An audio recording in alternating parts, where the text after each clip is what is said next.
ulikuwa mtu ukozi ibada, ulikuwa mtu unatembea katika njia ya Bwana.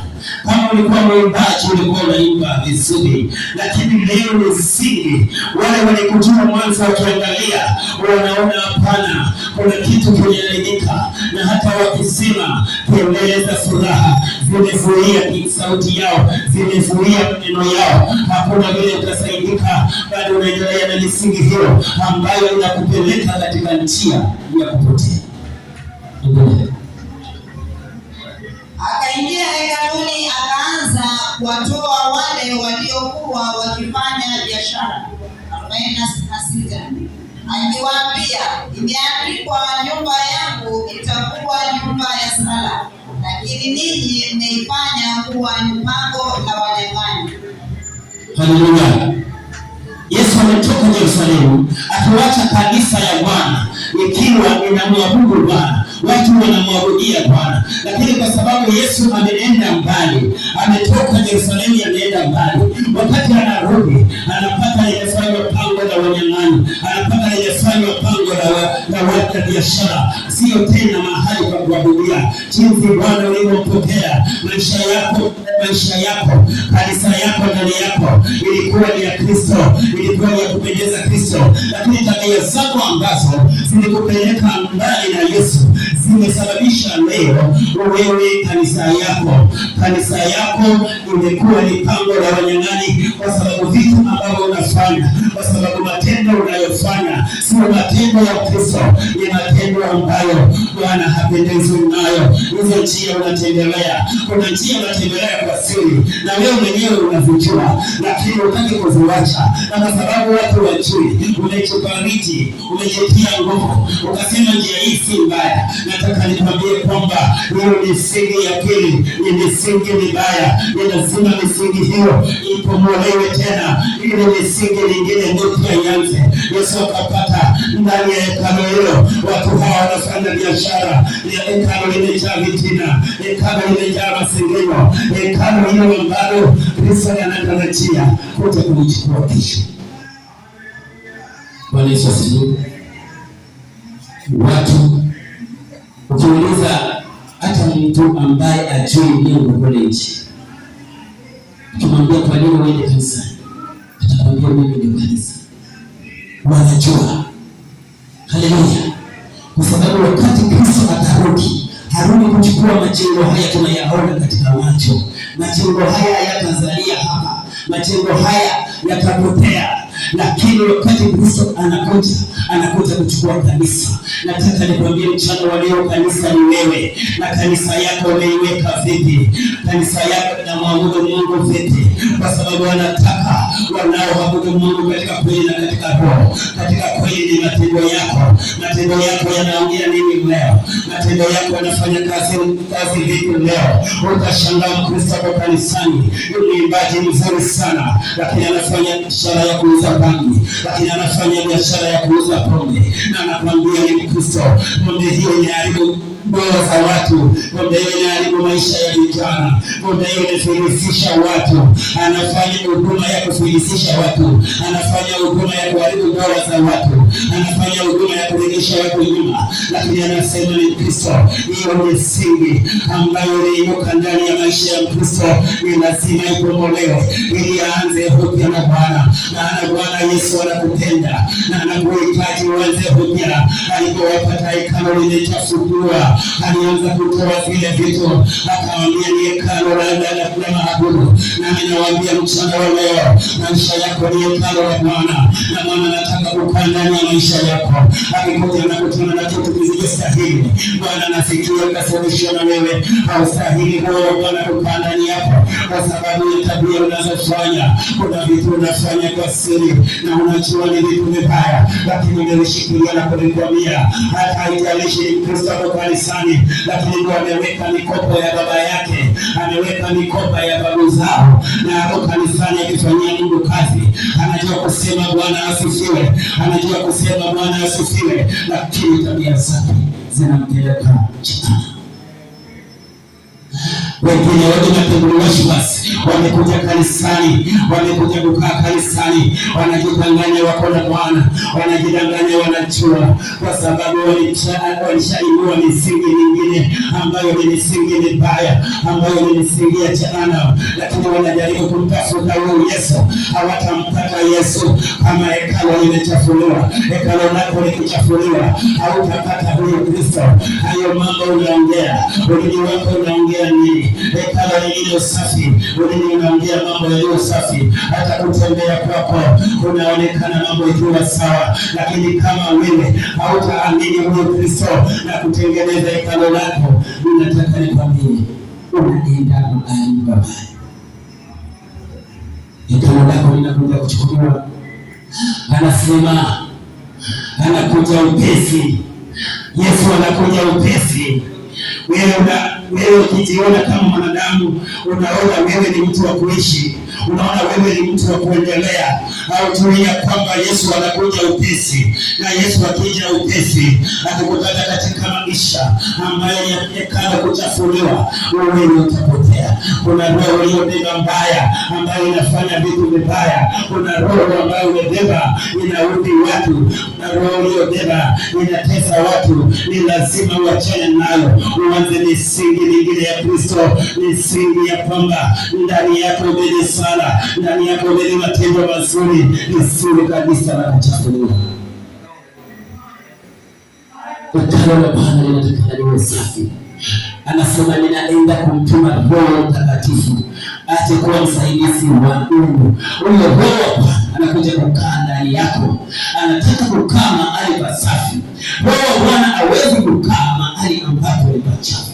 Roho Bwana hawezi kukaa na mtu ambaye bado hajajua kukaa na Roho Bwana. Kwa hivyo ni lazima tuhakikishe hekalu zetu sisi zimekuwa safi. Tutoke kuishi katika maisha ya ulimwengu, maisha ya mataifa. Tunatakikana tuishi kama watoto wa Mungu. Tuachane vitu ambavyo Bwana alikataa. Tuachane matendo ambayo Biblia tukataza. Maana Bwana amenena na sisi katika neno lake, na amenena na sisi kwa watumishi wake. Anasema anakuja haraka upesi, na ili apate hekalu lako likiwa sawa, ni lazima ujue kubadilika.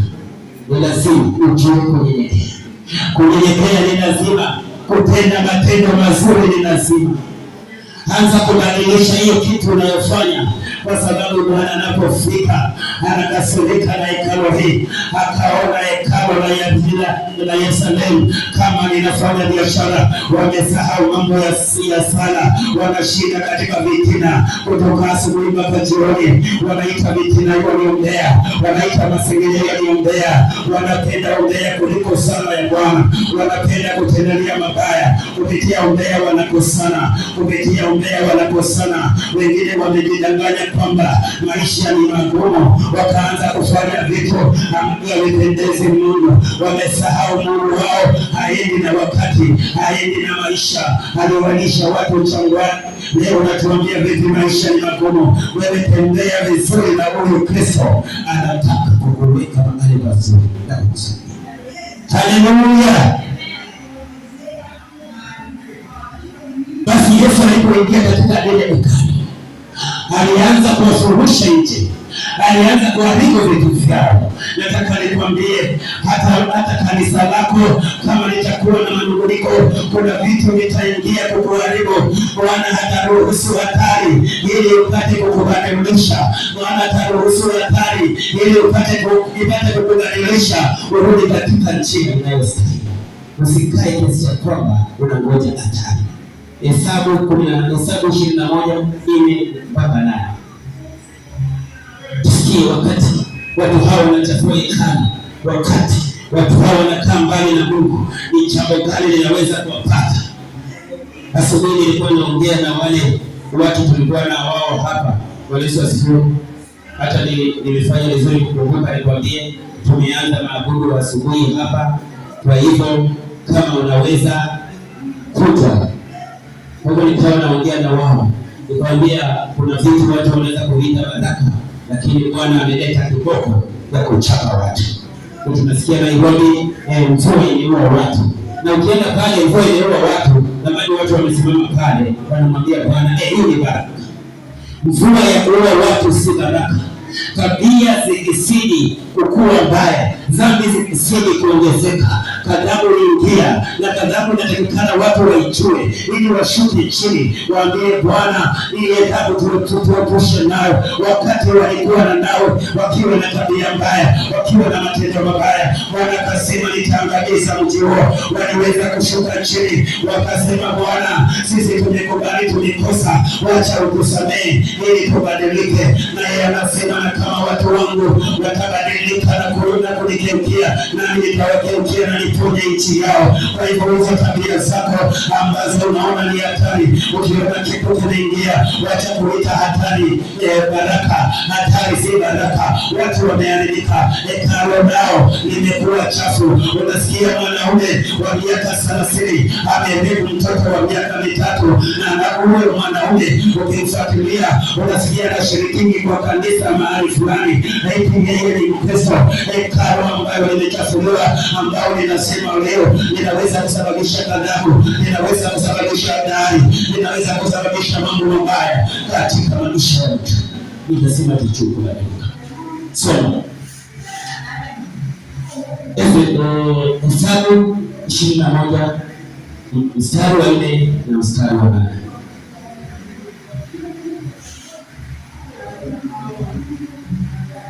Bwana Yesu, watu wanauawa, wanachukuliwa, wanapelekwa nchi nyingine, wamewacha watoto wamewacha bibi, eti wanatafuta pesa, wanaenda kukufa huko. Mungu anasikia kuwahurumia na kukasirika, na Bwana akisirika atawachilia hatari katika maisha yako, na hiyo vitu unafanya kwa siri, anasema nitawaweka wazi hadharani mchana, na wenyewe watasema tunafanyana, kwa sababu Bwana hataki hekalo la kuchafuliwa.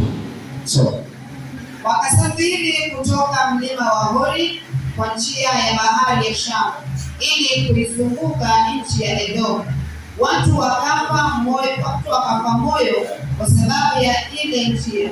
5.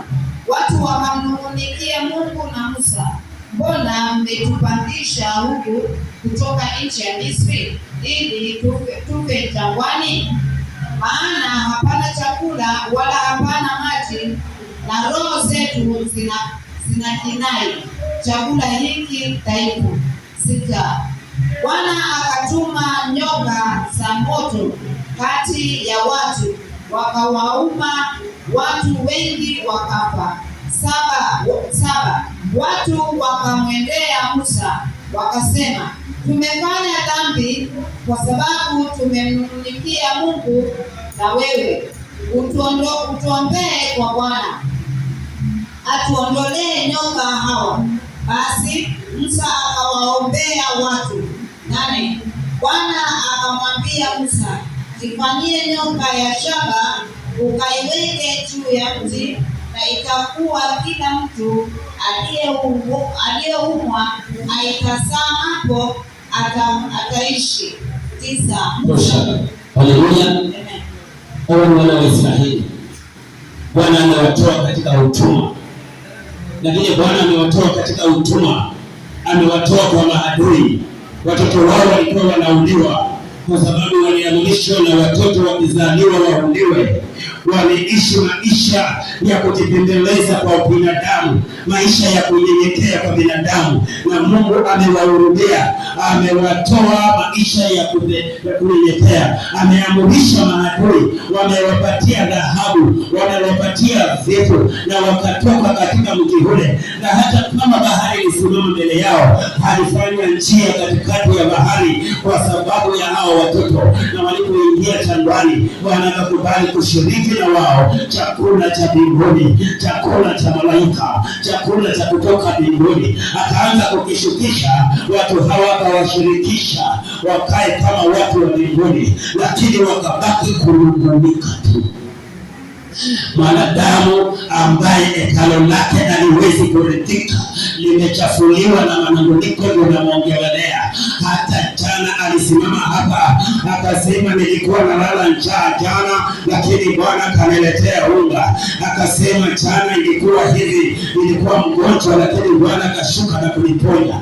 Akasema jana kuna vitu vilikuwa vinaenda vibaya, lakini Bwana akashuka na kusaidia. Lakini sasa kwa sababu amekula sukuma kutoka tarehe 1 mpaka tarehe 1, ameanza kusema huyu Mungu ni kama amenitupa, kwa nini ninakula tu sukuma? Huyu Mungu ni kama ameniwacha. Anakinai chakula, wanasema wakakinai mwana Nazari, wakasema hizi hata hatuna haja nazo, hata hatuzipendi. Chakula cha malaika, chakula cha kushuka kutoka mbinguni. Wakashangaa, ninawapatia tumbali kidogo wakule chakula cha kutoka tu mbinguni, lakini wanasema wamekinai. Ni nini wanataka? Akawaletea unyama, ndege zingine tu wanapita tu chini chini, akishika wanakula. Wakasema tumekinai hii. Ndani Wakristo wasumbufu, kwa sababu kanisa lao limechafuliwa na usumbufu. Kanisa lao linajaa kusumbuka,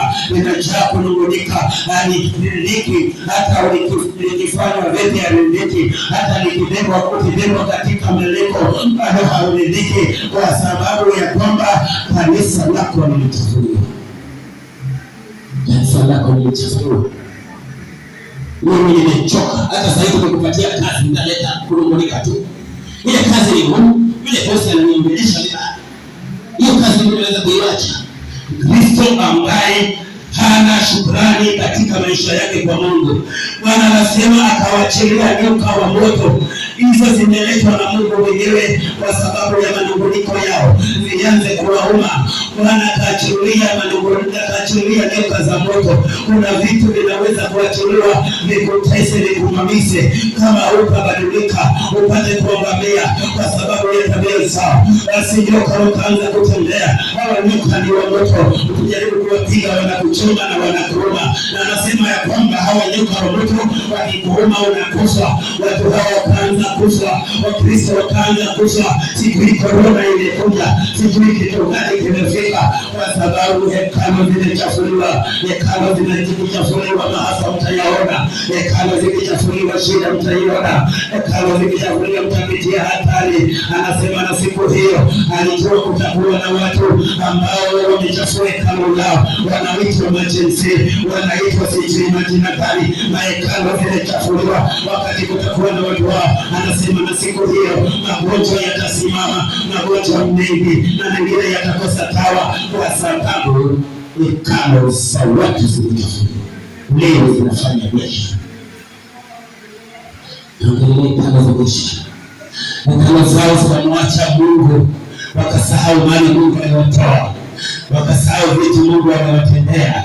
Hata kama walipitia mateso na Mungu akawabariki, lakini kwa sababu ya jambo ambalo halina misingi, hata umekinai chakula unamlaumu Mungu, umekinai sukuma unamlaumu Mungu. Wakati ukienda mahali kuna watu wanakufa kwa njaa, wanatamani wapate hata kitu cha kula, hawakioni. Bwana amekupatia neema ya wewe kukula sukuma na sima, lakini umeona kwamba haifai. Na hata ukipatiwa nyama kila siku bado tutasema hapana, ni kama Mungu ameniwacha, ningepata sukuma kidogo. Yani mtu ambaye hekalu lilichafuliwa hawezi kuridhika na sala ya Bwana. Hauna muda wa kuabudu katika nyumba yako. Muda mwingi wako ni kuona sinema, muda mwingi wako ni kuangalia vitu ambavyo sifai, muda mwingi wako ni kukaa ndani ya Facebook, muda mwingi wako ni kukaa ndani ya YouTube, muda mwingi wako yani maabudu ya Bwana yamekosekana ndani yako. Hata ikifika wakati unataka kwenda mbele za Bwana, tayari mwili wako umechoka, kwa sababu usiku nao ukifika, kuna wakati nguvu zinapungua, kwa sababu ni saa za kulala. Wakati saa za kulala zikifika, unaweza kusutukia, umejiletea shida, kwa sababu maabudu hayapo. Yesu akaenda mbele kidogo, akarudi akawauliza, kwani hamkuweza kuomba hata dakika moja? pamoja, kwa sababu kesho utakuwa na majaribu, kwa sababu kesho utakuwa na hatari. Hata dakika moja ili mshinde majaribu ambayo yamekusudiwa kinyume na maisha yenu, yanahitaji maombi kutoka ndani yenu, lakini hamna maombi katika maisha yenu. Ilikuwa ni hekalo ya biashara, ilikuwa ni hekalo ambayo inatenda vitu ambavyo vinasababisha hatari ya maisha yetu. Wakaumwa na nyoka, wakafika mahali wakaona hapana, wacha tena tuite Bwana atusaidie. Kumbe kama kuna biashara unafanya, ukiachana na biashara ambayo umeweka katika maisha yako ambayo inakuweka mbali na Mungu, kumbe kuachana na biashara hiyo, basi Bwana anaweza kukurudia na maisha yako yakarudi laini. Akawaambia sasa, wakamlilia Bwana, wakamwambia Musa, mwambie Bwana tusaidie. Musa akasimama akasema, rehemu watoto hawa, Bwana wasaidie. Wakaambiwa tutainua nyoka ya shaba.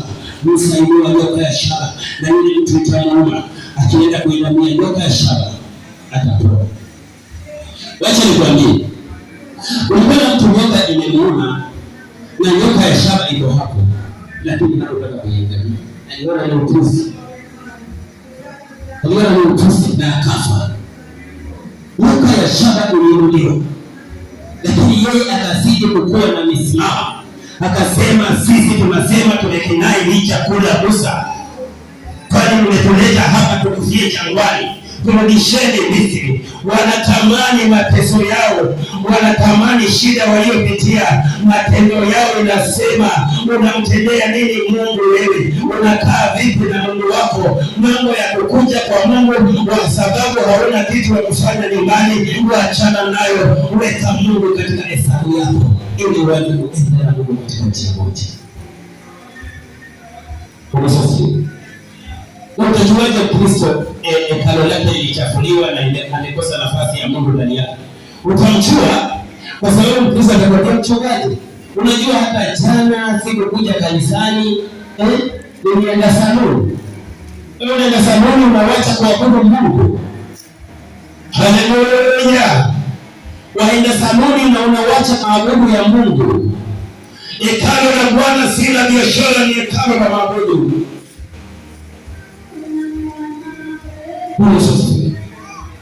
Hekalo la Bwana ni la maabudu. Kwa nini umekuja? Jana tulifuatana na watu wa siasa.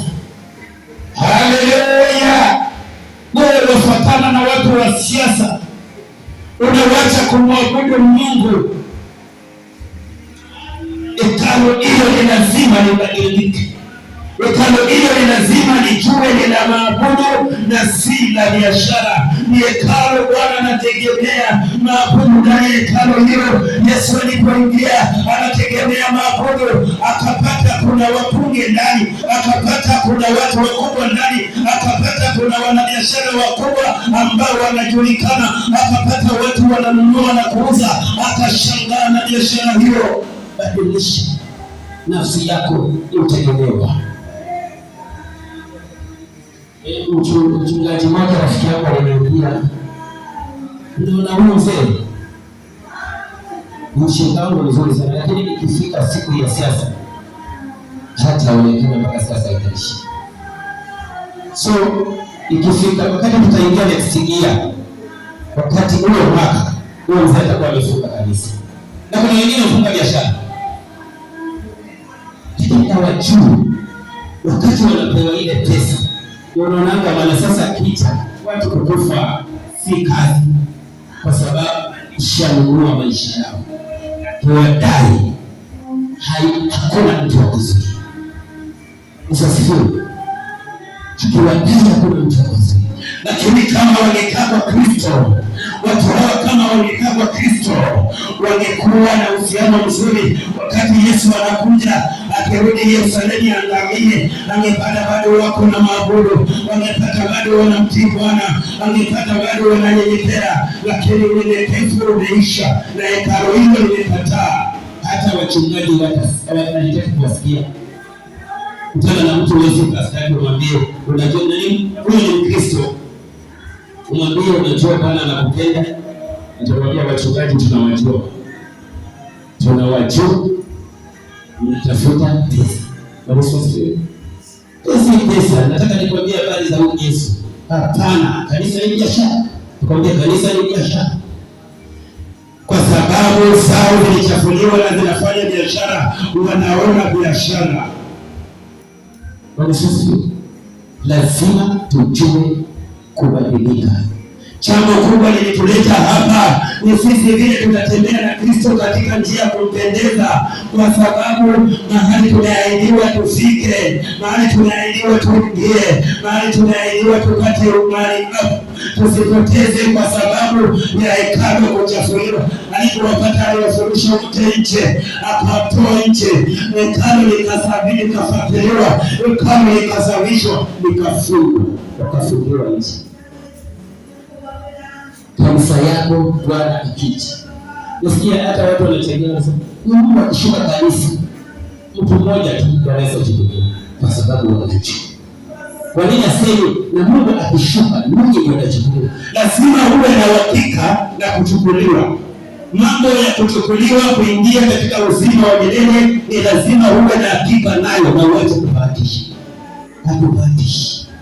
Tumelipiwa dhambi. Tumeandaliwa mahali na tunakosa kuchukuliwa. Sasa wewe kwa nini unajishuku kwamba ujui kama utaingia hekalu lako linafanya biashara gani? Nikuachana na hii biashara.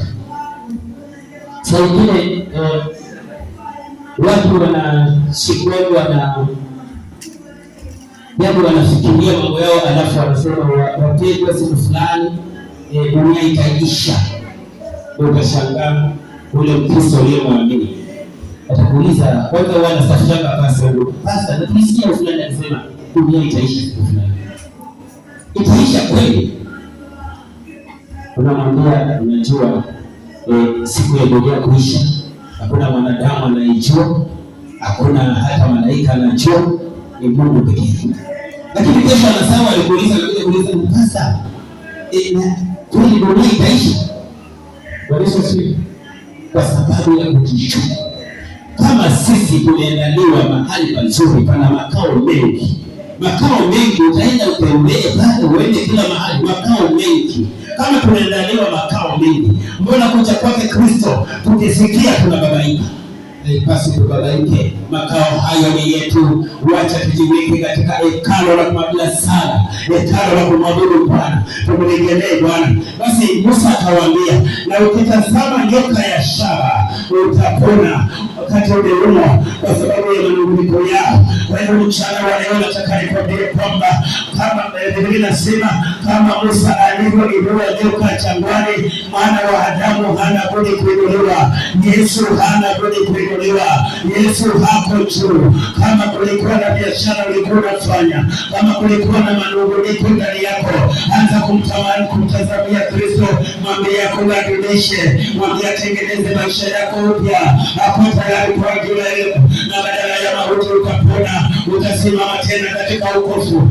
Utaanza safari hiyo katika nguvu mbingi, kwa sababu utaongozwa, kwa sababu utapiganiwa. Baada ya kuacha biashara hiyo, kwa biashara gani ambayo ulikuwa nayo, ambayo inaleta maafa, ambayo inaleta shida, inasababisha upitie mambo ambayo hayapendezi, inasababisha upitie hatari, inakubidi uanze kubadilika. Nenda mbele za Bwana ukamwambie Bwana, ninakuomba mchana wa leo, mimi hekalu yangu ninafanyanga biashara hii.